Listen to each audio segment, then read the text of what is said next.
We continue to look at 1 John chapter 2 verse 17, where John writes, "And the world is passing away along with its desires, but whoever does the will of God abides forever." Now, interestingly, one of the world's most enduring qualities to us is that it is passing for us. And this is interesting because what this means is that as it passes, it changes for us. And what we find is that this is actually a snare to us.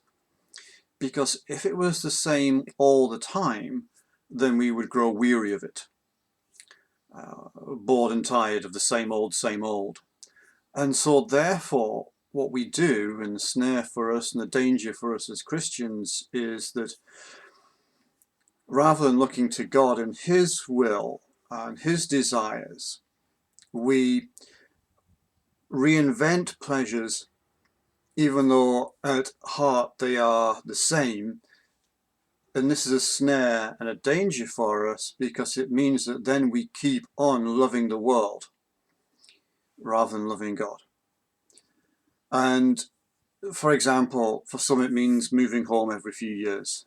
They still live in a home, but it's a new home, so they can redecorate it. Or maybe they just have to buy new furniture in every few years, or redecorate, new wallpaper, new paint, new something, new. Maybe the job they change, fresh adventures. For some, even new partners, husbands, wives, new hobbies, new ways of reinventing yourself. And it's strange because even though actually we don't like change, we want something different from what we already have.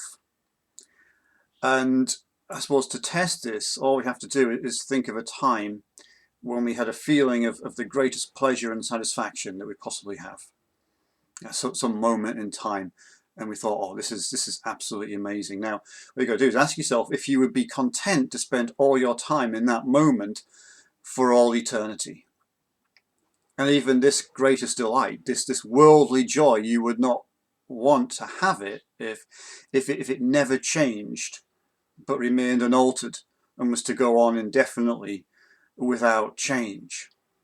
So even that greatest pleasure we would grow bored of and want something different in our lives. We have this like wanderlust in us, where we're always, maybe the grass is always greener or something like that. And even there, looking at that best case scenario, we're thinking of even that ultimately isn't good enough for us.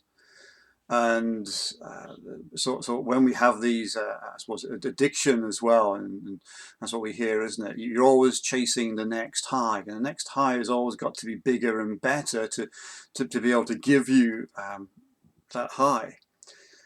And that seems to be something in our fallen human natures that just traps us. And so it's so easy for us to get caught up in this desire of the world, and for it not to be passing for us, but for us to be holding on to it. Because there are so many distractions, so many new thrills to be discovered to keep us going with having our desires met by the world. And so therefore we can keep God out. And we keep God out. And this is why John says the darkness is passing and the true light shining. Because this is the reality. No matter how much we want to hold on to the darkness of this world with all of its delights and that we think are good for us, the reality is actually the darkness is passing and the true light is shining. And although we may want to hold on to the darkness of this world and all its desires, it cannot last. This world, the world, will pass. And we as Christians should be preparing ourselves for what is to come, for what will not pass, for what will endure for all eternity. And that's being with the Father and the Son and the Holy Spirit forever. And that's interesting, isn't it? Because that's what people say. I'll just get bored in heaven just singing the same songs. It's a bit of a telltale sign, isn't it, really?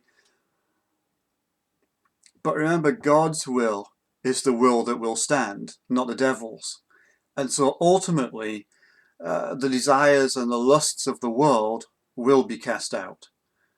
When the time comes, and it will come, the world will be cast out, because God has no room for it in his new heaven and earth.